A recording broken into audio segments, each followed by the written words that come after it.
Summer service. The vestments are changing a little bit. The staff is taking some time off.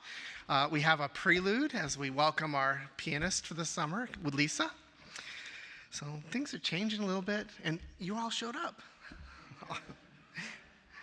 We're going to open with our hymn of the month, number 323, Break Not the Circle.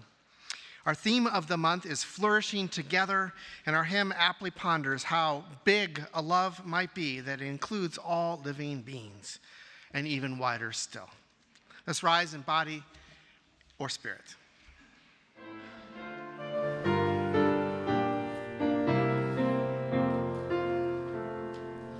Break not the circle of enabling love, where people grow forlorn and unforgiving. Break not that circle, make it wider still, till it includes and embraces all the living.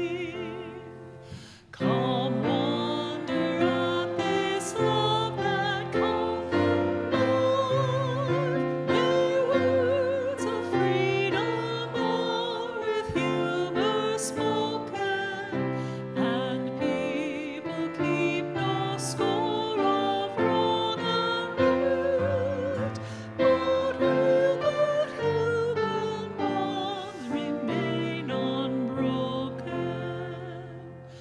And then the movement of the love that frees, till people of whatever race or nation will truly be themselves on their feet, see eye to eye with laughter and elation.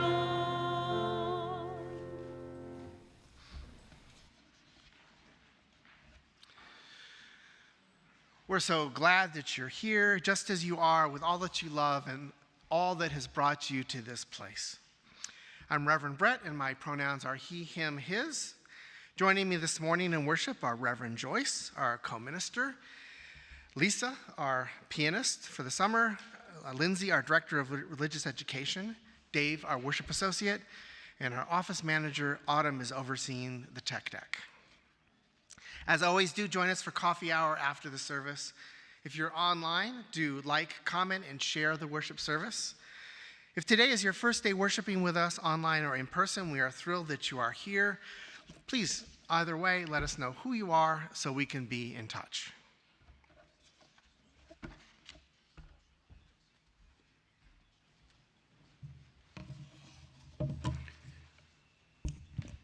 I'm David Black, your worship associate for today. My pronouns are he and him. We gather today on the ancestral lands of the Ho-Chunk and Potawatomi peoples, and we are in deep gratitude for this privilege of being on this sacred ground. This land, this nation, our faith, and our lives are shaped by a complex history of oppression, freedom, resistance, migration, conflict, justice, and hope. From these intertwined legacies, we learn, reflect, seek healing, and offer gratitude, and strive to create a world that will reflect the choices we make for future generations. We gather today for worship, and as we gather, we join in our sacred ritual. The flaming chalice is the symbol of our faith, a beacon of truth and a fire for justice. Audrey is going to light our chalice today. She is going into the 3rd grade and is looking forward to Games Camp next week. Let us speak together the covenant of our church. Love is the spirit of this church, and reason is its guide. Love, care, and peace, to seek truth and freedom, and to serve human need. This is our covenant. Now let us sing together our chalice response song.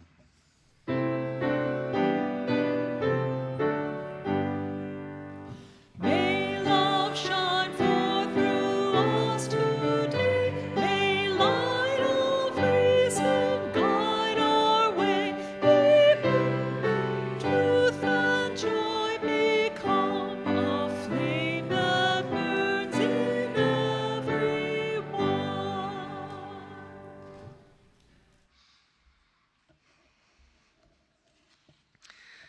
As we settle into our time together, we share our prayers of the people, the naming of joy and sorrow, the holding in heart of those that we love. We hold in our hearts all those recovering from illnesses and experiencing maladies of body or soul.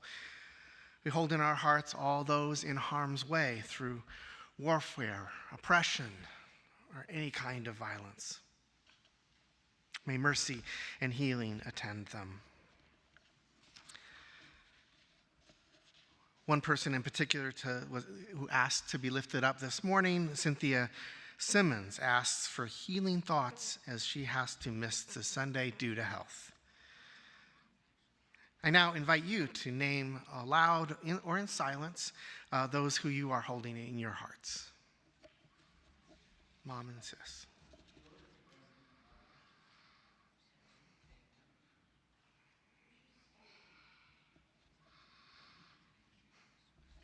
We lift all these up with intentions of love and healing. Would you turn now and greet your neighbors in fellowship?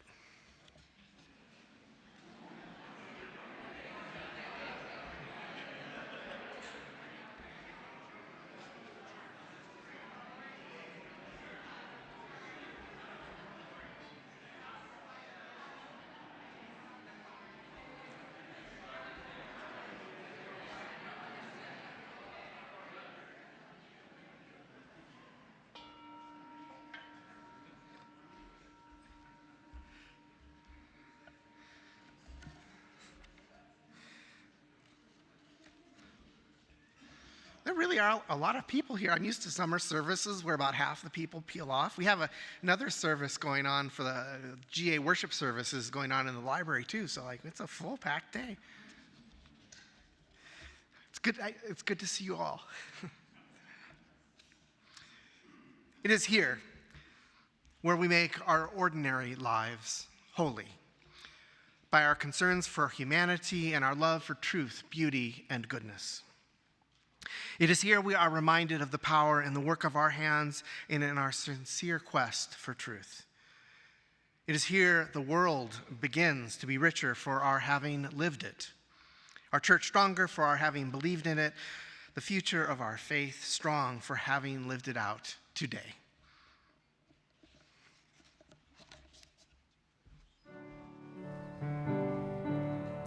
Draw the circle wide. Draw the circle wide. No one stands alone, we'll stand side by side. Draw the circle wide. Draw the circle wide.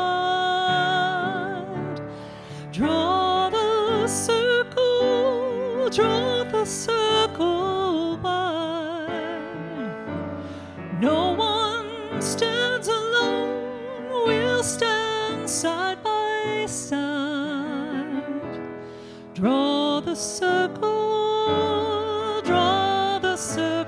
wide. Draw the circle wide, draw it wider still.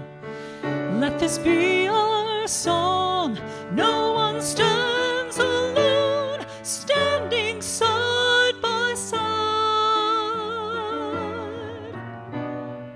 Draw the circle wide. Draw the circle wide.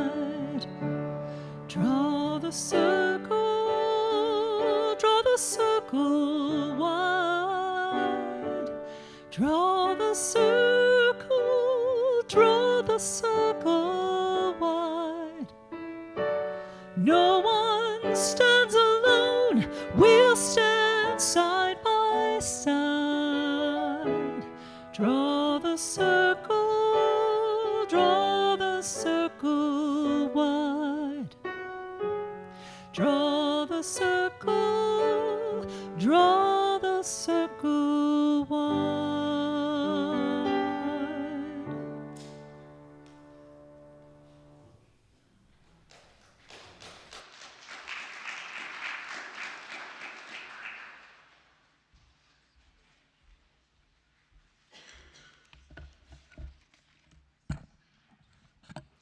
I'm Lindsay, your Director of Religious Education. My pronouns are she and her. Working with our children and youth today are Liz in the nursery and Peggy and myself with the children and youth in grades 1 and above. As a reminder, the sound of children is always welcome here, but please do silence your electronic devices. Our story this morning is The Branch by Mireille Messier, illustrated by Pierre Pratt, and dedicated to the author's tree, Albert.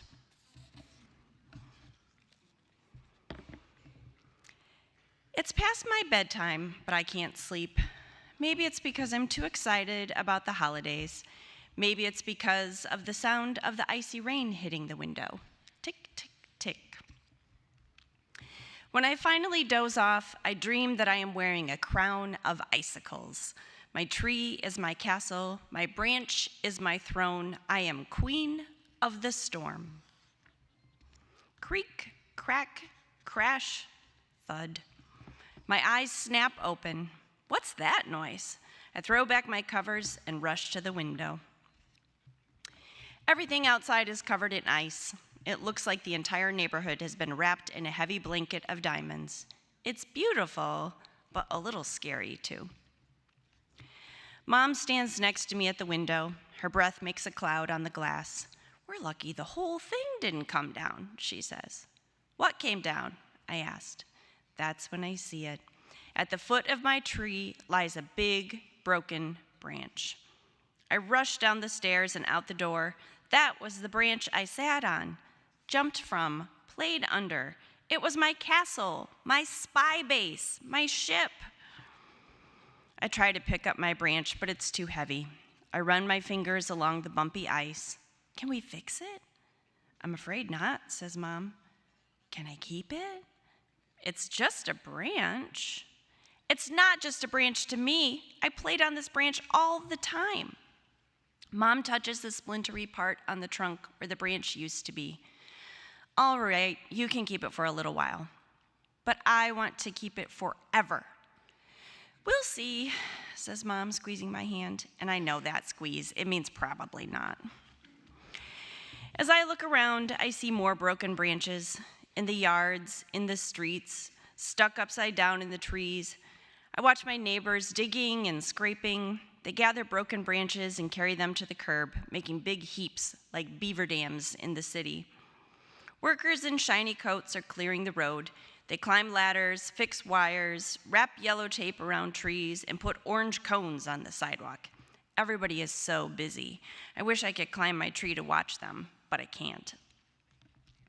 My next door neighbor, Mr. Frank, is out with his chainsaw. The buzzing makes my ears ache, but I won't go back inside. I block my ears and guard my branch. I want to make sure that nobody comes to take it away or chop it up.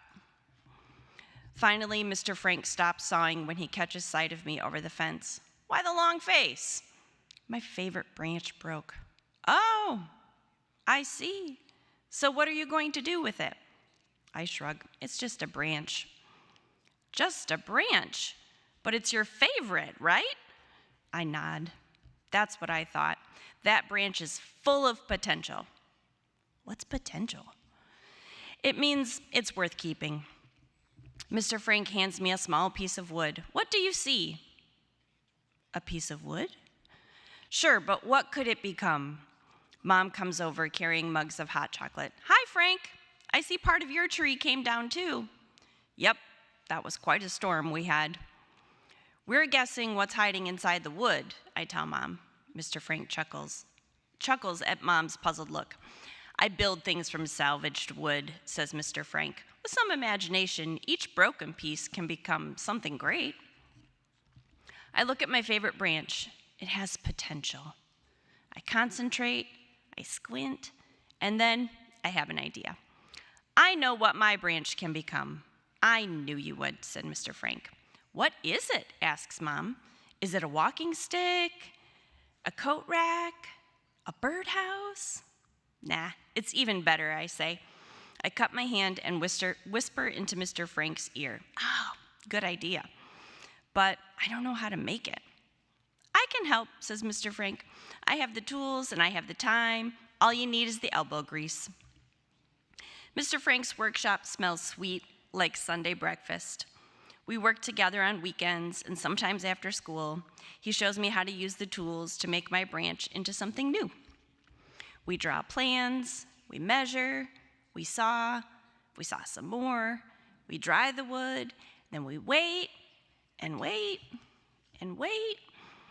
We plane, we make holes, we sand, then we varnish 3 coats to make it last a long, long time. It wasn't just a branch, it was my branch. The one I sat on, jumped from, played under. It was my castle, my spy base, my ship, and it still is. And if you'll join us in singing the first verse of This Little Light of Mine, we'll head downstairs.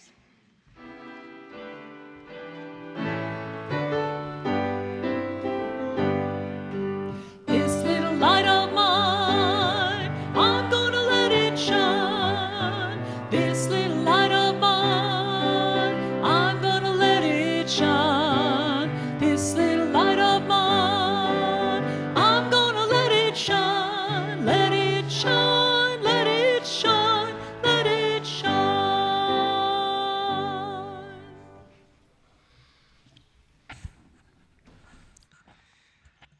In case you were wondering what the Father's Day hook was in that story, who's the father in the story? Is it the tree? I thought about this a lot. Is it the tree? It's the neighbor, right? Father figures are so many places. Well, I hope you are subscribed to Kairos, our weekly newsletter. Please be sure to read it for announcements about upcoming events and activities. Just one thing I'd like to point out this morning is the after-church sermon discussion in the library. So if you want to talk about what I'm going to say in 10 minutes, you form up there. Each month, we'll be highlighting the activities of one of our Faith in Action teams.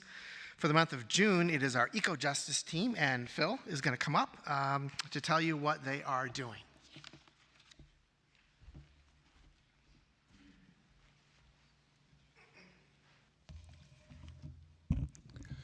Good morning. I'm Phil Curtin. My pronouns are he and him.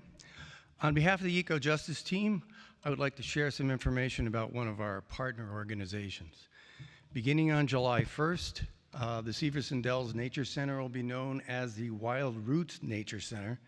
While their work at Severson Dells Forest Preserve will continue, they're expanding to include the urban green space at Prairie's Edge. Located at the former Elliott Golf Course, Prairie's Edge is the location where a week ago yesterday, a group of volunteers, including several of our UU members, planted about 1,000 native species plants in the prairie. Please check the Severson Dells Nature Center website for upcoming events, including guided prairie walks, canoe convoys, and the 50th anniversary celebration on Saturday, June 7th. I think that's next Saturday. There you will also be directed to the new Wild Roots Nature Center webpage to learn more about the name change and their vision of the future. We now take up an offering to support the work of Justice and Mercy of the World. 80% of today's collection will go to the Wild Roots Nature Center. The offering will now be given and most gratefully received.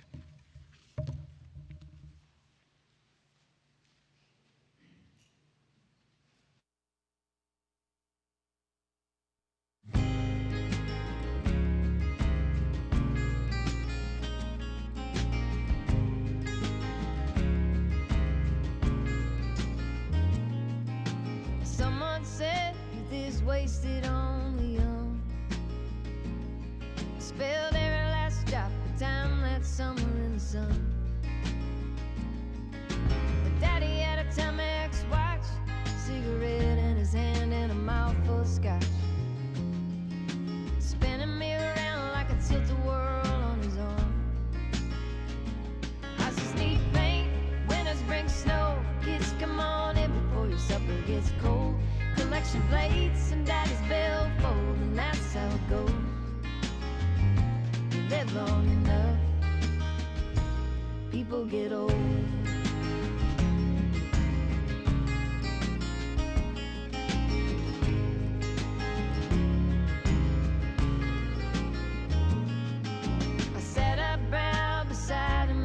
of their truck. Going 30 miles an hour down a side road, talking about the fish we caught. And I'm older now than he was then. If I could go back in time, I would in a second. To his beat up blue jeans and a t-shirt with the sleeves cut off.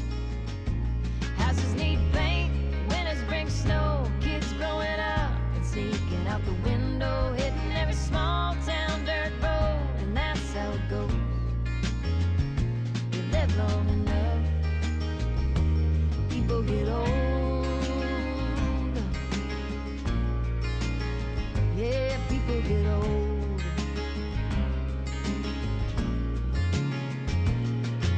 Well, Daddy keeps busy in the afternoons playing cards by himself. And he shouldn't be shoveling that first snow, but you know he won't take the help. Full of pride and love, he don't say too much, but hell, he never did. You still think he's 45, and he still thinks that you're a kid. Or one day you find yourself saying the things they said. You'll be walking down the hallway, turning off every light switch. And you twirl your kids in your arms. Before you know it, won't take too long. They'll be running off, making a life just like you did. Houses need paint, winters bring snow. Nothing says love like a band of gold. Babies grow up and houses get sold, and that's how it goes. Time is a thief, pain is a gift. The past is a past, it is what it is. Every line on your face tells a story somebody knows. It's just how it goes. You live long enough, the people you love get old.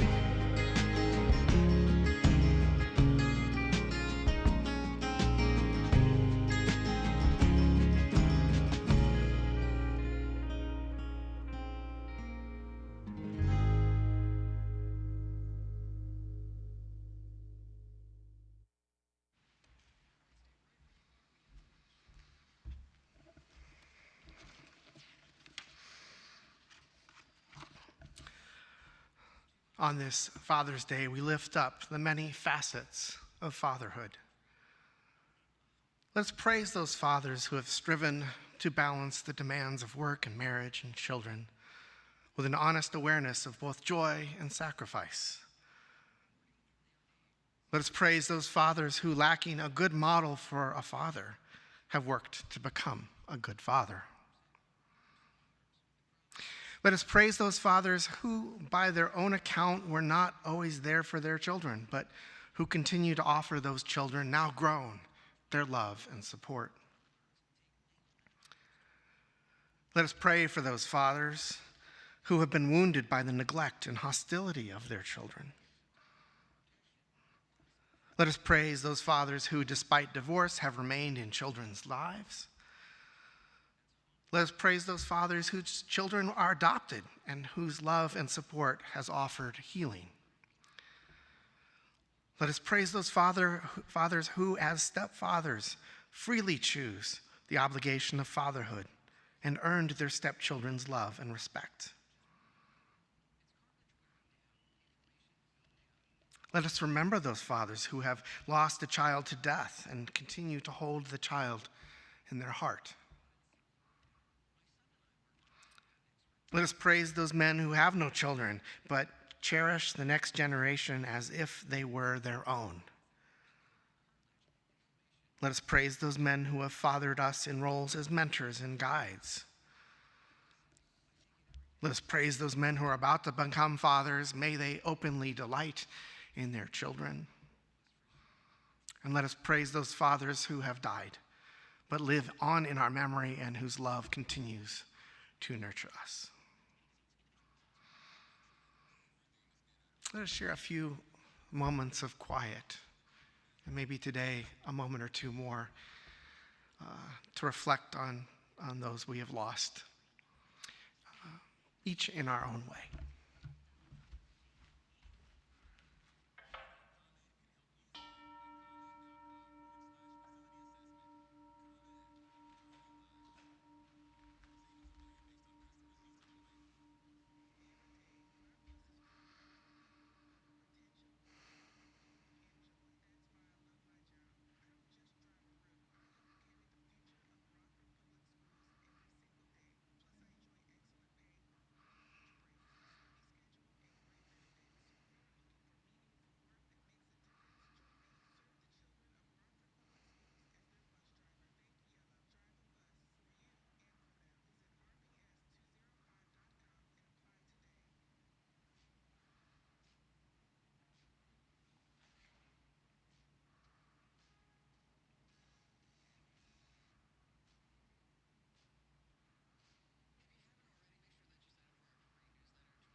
praise, celebration,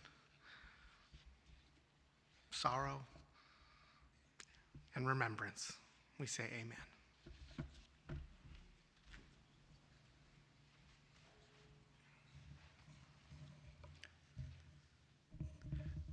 This is the second time I've been asked to serve as the worship associate on Father's Day. I assume this is because I'm the only one on the panel who's the father of 4 children. This is how my children looked when they attended religious education classes at this church. They are now 52, 49, 46, and 44.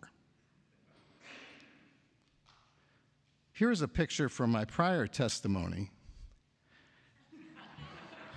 Again, let me say that I did not receive this mug from any of my children.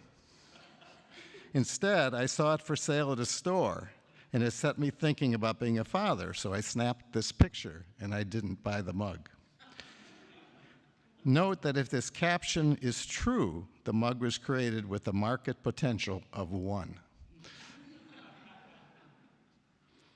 Not for a moment do I believe I was the world's greatest father, nor would I have ever set this as a goal, as it would have been an invitation to failure. Instead, I hope I was pretty good at fathering, or at least good enough. The mug also made me think about my father. As a twist of this month's theme of flourishing together, I also thought about the relationship with my mother, with his relationship with my mother during their 65-plus years of marriage. I'm sure he was not the world's greatest father, nor husband for that matter either, but he was a good role model for me. His initial childhood was in Poland and Mexico, and he grew up in the United States during the Depression and thus did not have much of a childhood. His solution was simple. As an adult, he put his children to good use to experience much of what he had missed, taking us to parks, museums, the zoo, and other fun places, both for our enjoyment and for his. In my adulthood, I have found myself following his example, taking my children to places that also fed my inner child. Importantly, neither my father nor my mother set unrealistic goals for their children and encouraged us to pursue occupations that would make us happy, not necessarily rich. This is something I tried to do with my children. As mentioned, I also thought about the relationship between my father and my mother. They were college sweethearts, and as was the custom of Jewish families of that era, they had a girl and a boy 3 years apart. I was extremely fortunate to have an older sister, but this may be the subject of a different testimony. Ironically, my marriage also produced a girl and a boy 3 years apart, but since my ex-wife came from a Catholic family of 5, we ended up compromising at 4. My father was a frustrated urban planner who found his true calling writing poetry, short stories, plays, and 2 unpublished novels. He often had his head in the clouds, leaving it to my mother to be the, quote, man of the house, end quote. He was very friendly to my friends, at least on the surface, but almost all of my friends had this comment about my mother: why doesn't she like me? However, while my father's friendships were often shallow, my mother ended up in deep relationships with a handful of friends and all of my long-term partners. I would like to share 2 illustrative stories about my parents. When they got their first car with GPS, my mother was incensed when it gave my father directions. Her comment was, "That's my job." And a story that I'll just never forget. My mother was going out to have her hair done. All that time, my father, in between his writings, was rehearsing, saying, your hair looks really good. Your hair looks really good. So he could score some points on her return. When my mother came home, he remembered to give her the rehearsed compliment. Her response: the appointment was canceled. So there's a life lesson here. Sometimes you just can't win. I didn't receive the world's greatest mug on Father's Day. However, after sharing my prior testimony with my children, my youngest son, as a joke, sent me this card. My two older children have been celebrating Father's Day by making contributions to organizations at which I volunteer. And my daughter also gave me the shirt that I'm wearing. The moral of this story, it is not necessarily to be the world's greatest to do some good in the world.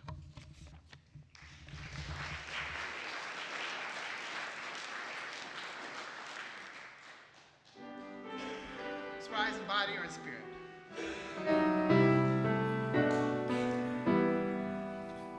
Mother Spirit, Father Spirit, where are you? In the sky song, in the forest sounds your cry. What to give you, what to call you, what am I? Mother Spirit, Father Spirit, take our hearts, take our breath, and let our voices say our parts. Take our hands and let us work to shape our art.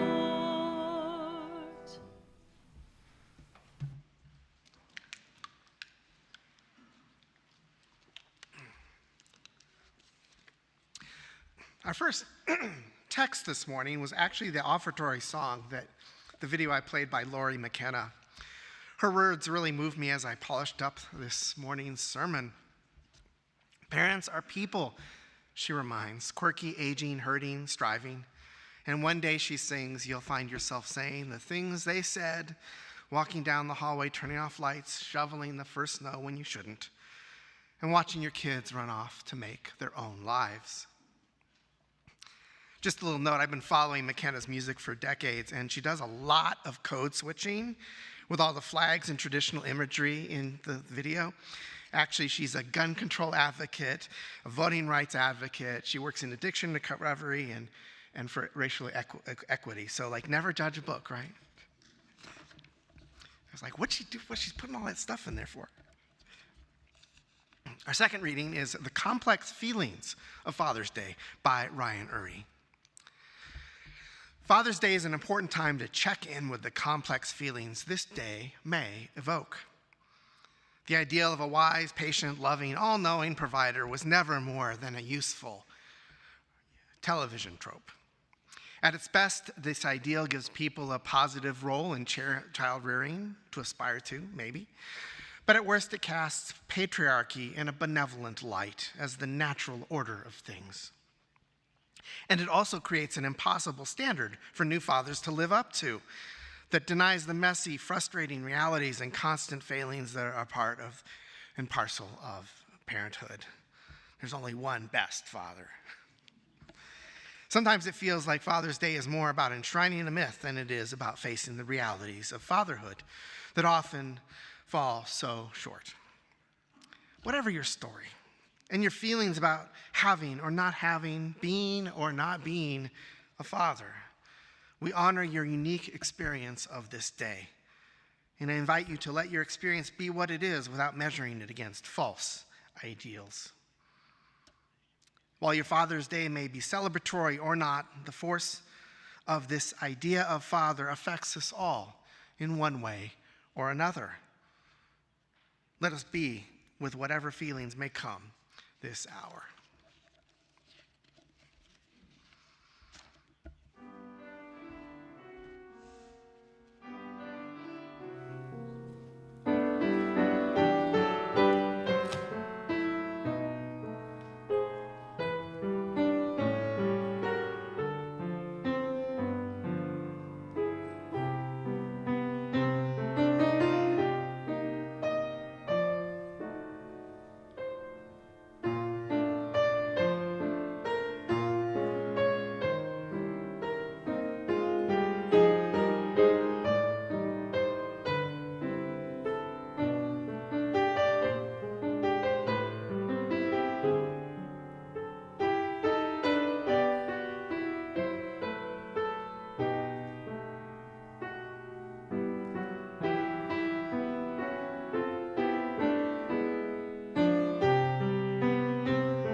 Prelude.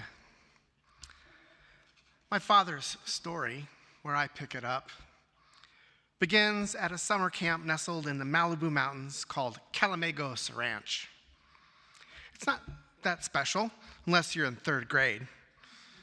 Then the stagnant pond overgrown with algae and lily pads becomes a vast, unexplored lake. The fiberglass rowboats are stout sailing ships. On the other side of that pond is an exotic and dangerous adventure, dragons lurking beneath the cattails. The horseback rides through the dry Southern California foothills become expeditions, and the 2 weeks away from home, a rite of passage.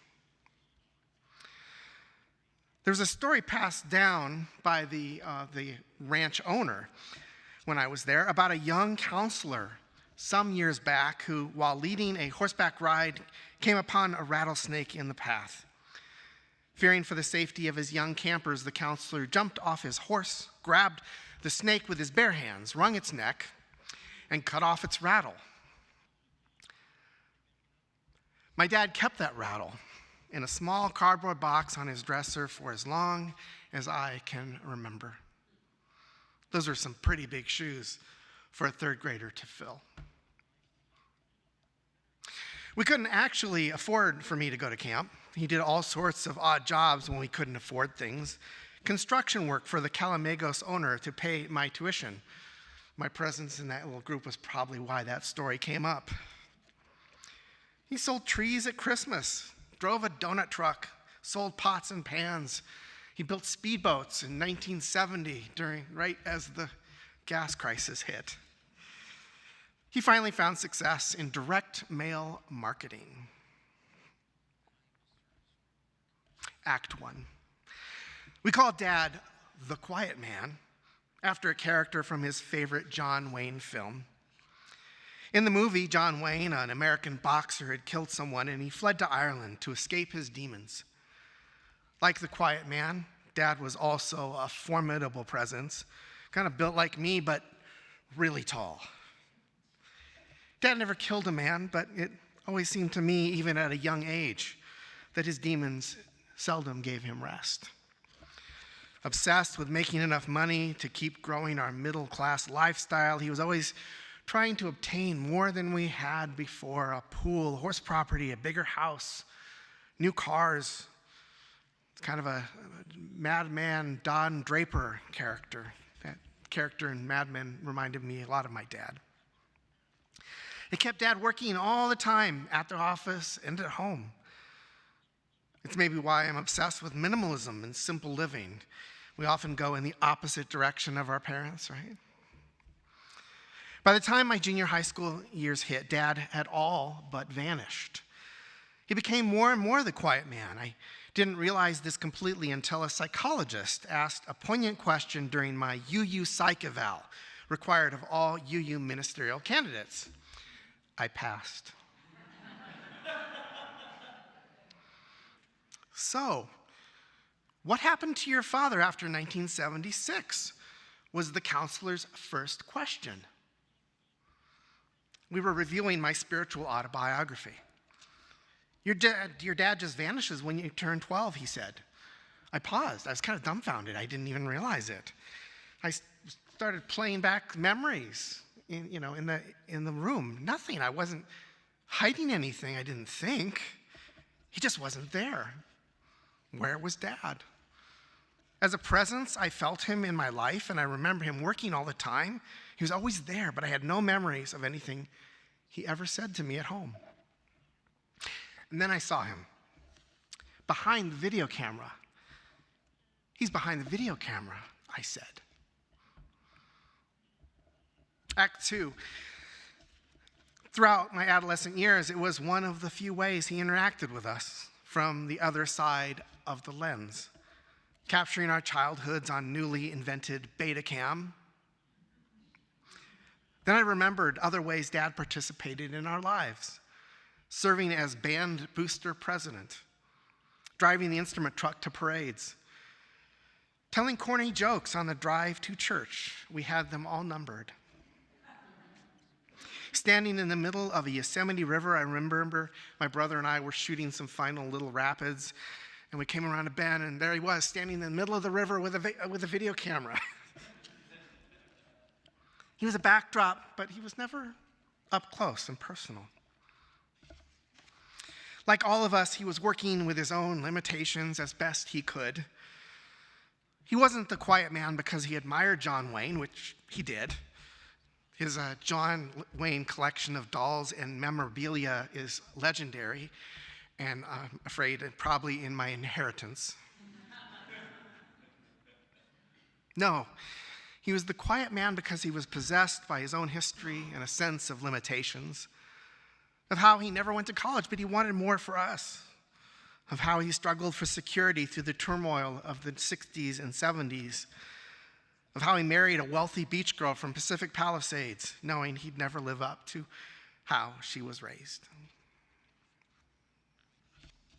Interlude. There's a preaching coach I follow named Andy Stanley, who says every good sermon should follow a particular outline. In his mind, it should be this one: me, we, God, you, we. Now, I've you-ized it for us. Into me, we, the larger story, you, us. So first, my experience, a story from my life. Second, we. Does my story resonate with yours? How might it be universal? How might it be true? Third is the big story. Or how do our stories relate to something larger than us, theologically, relationally, spiritually? Andy calls this moment God. I call it the big story. Fourth is you. How will you respond to and live out these ideas that we're pulling together through story this morning? And fifth is finally us, which is larger than we. What would the world look like if we all lived into this larger story? If we took seriously whatever call to action is being suggested? What if we accepted the invitation? Me, we, the larger story, you and us. And so as I'm telling this story about my father, which is, as you've noticed, it's probably a much more personal sermon than I've delivered before, I hope you'll remember stories about your fathers. Maybe you'll relate to the larger message this morning about fathers who are human. Maybe you'll ponder your role in fathering your own children of others. Maybe you will celebrate. Maybe you will grieve. May we all experience something transformative. Act 3. In the 35 years of my life when he was alive, I had maybe a half a dozen memorable conversations with Dad. There was the time I wanted to quit team sports, unthinkable to a father who was a 4-year varsity football player. As I stood in front of his massive green Naugahyde chair, he said one sentence: "If you're sure you want to quit, just do what you do well." What do you want to do again? I want to play music, Dad. Okay. I was in elementary school. I was a senior in high school for our next conversation that I remember. I was shipping off for the Air Force. I mean, he was always there, but I was shipping off for the Air Force, and my mom wanted him to say something to me. So Dad, I heard them talking in the kitchen, and she's like, "He's shipping off tomorrow. Have a talk with your son." So Dad came in, flopped down into a deflated little beanbag chair on my floor. He flattened it, and he looked at me. "So Mom wants us to have a conversation," I said. He said, Yeah, he replied. His heart was open. "Is there anything you want to talk about?" "Not really," I said. "Everything's fine." "Well, good talk," he said. He smiled as he walked out the door. Act 4. Our last conversation was at my sister's wedding. Nobody in our Christian Science family understood how sick he was, only that he'd cut his foot on a tractor. At that point, he kind of like a gentleman farmer retirement, and he was raising avocados in Somas, California. He cut his foot on the tractor, and he wouldn't let the doctor see it. He'd experienced flu-like symptoms for several weeks. Any person familiar with medicine would recognize the symptoms as consistent with sepsis. He and my mom, having little knowledge of medicine, thought it mysterious, and they prayed. Dad stood up at my sister's wedding and with every ounce of his energy walked her down the aisle. During the reception, he went out to the car to rest. Something told me to go out there and sit with him. But my mom caught me on the way out the door. "Let your father rest," she said, so I snuck out the back door and headed for the parking lot. And when I got to Dad's truck, a crew cab, dually, long bed, custom lit Ford with a Stetson mounted to the roof of his cab, which he earned riding bulls in his 20s. I know. Excitement was in his face, and I climbed up into the cab. "Mom told me not to come out," I said. "So what's going on in there?" he replied. "Drama," I said. "You want to go in?" He smiled, and then he asked how school was going. "Fine," I said, and he asked more questions about my life, like what did I expect to do with a PhD in cultural studies? Transfer to seminary. How was my money situation? Did I ever want to move back to California? How were things going with Cindy? He had finally learned to ask the right questions. And then something strange happened. We started to talk about nothing, just chit-chat. I do not remember to this day what we talked about after that. For the first time, we sat and talked about nothing. I know today, as I did back at Camp Calamagos, that I will never fill my dad's shoes. But he taught me how to be a good father. I know now he didn't want that. Parents, if we're doing our jobs right, we want our children to wear their own shoes. I've come to see that after a person loses a father through death or distance, the world is shaped a little differently. Up to that time, there's somebody ahead of you, right? Somewhere on the planet, there's a kind of older doppelganger in which you can recognize both self and other, a relationship, even if you're separated by thousands of miles. Without really knowing it, Dad had remained a rock for me through my adult life. Somewhere over there, he was there, and that was enough. Until our last 10 minutes together, he was, as per his generation, a distant father. Nevertheless, I am grateful and lucky that I was able to reconcile the father that I had with one that sometimes didn't seem to be there to balance my father's gifts as a person with his shortcomings as a human. Finale. Perhaps this is the lesson then of Father's Day, not only to take our dads out to brunch and give them a new tie or a power tool. I'm hoping for a Sawzall. But to give them the compassion that requires us to grant them their humanity.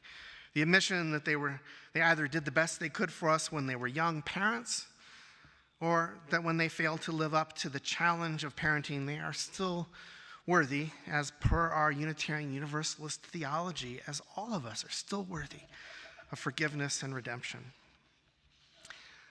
Is this level of forgiveness something we can approach? If it's a place you want to be, what work would it take to get there? What preconceived ideas would we have to break to get there? I've come to believe, too, that families are where we learn to love, to practice love. Sometimes those lessons lead us away to find love elsewhere through chosen families. Sometimes those lessons push us closer, reminding us that we are all flawed and lonely. We're all hungry to connect.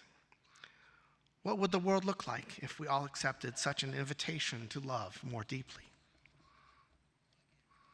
It's from this place that we are able to grow into the fullness of our lives, ourselves, letting heal whatever bruises or scars may be left from our childhoods, and gathering the insights we may find from the humanity of our parents' lives. May it be so. Blessed be.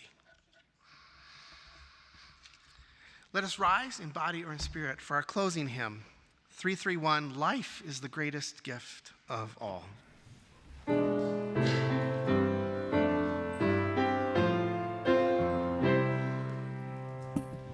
Life is the greatest gift of all the riches on this earth.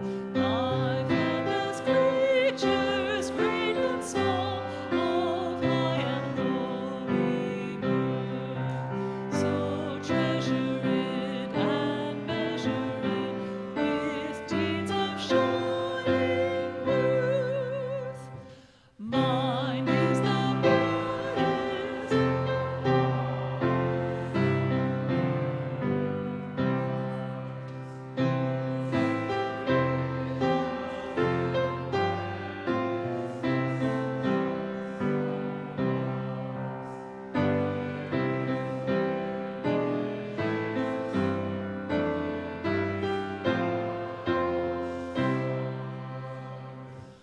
We are the north, its shining gift, the measure of all things. Up from the dust our days lift, our vision soars on wings.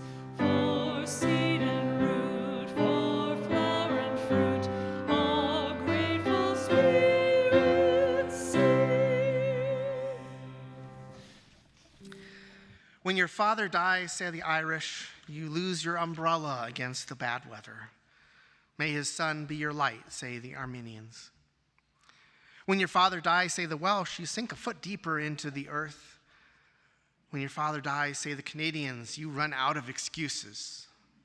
May you inherit his son, say the Armenians. When your father dies, say the French, you become your father. When your father dies, say the Indians, he comes back as the thunder. May you inherit his light, say the Armenians. When your father dies, say the Russians, he takes your childhood with him. When your father dies, say the English, you join his club. You vowed you wouldn't.